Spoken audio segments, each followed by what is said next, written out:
Yan po yung isang bato sa harapan niya mga idol, no?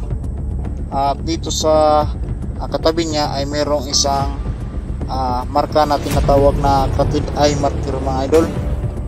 Yan yung spook sign na ginuhitan mga idol, puti na ba siya. Ang ganitong mga marka mga idol ay ginagamit ng mga Imperial Japanese Army na palatandaan ng giveaways busit mga idol sa area.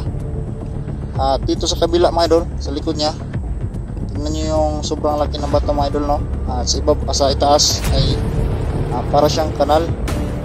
Yan, ginawa siyang kanal mga idol, no?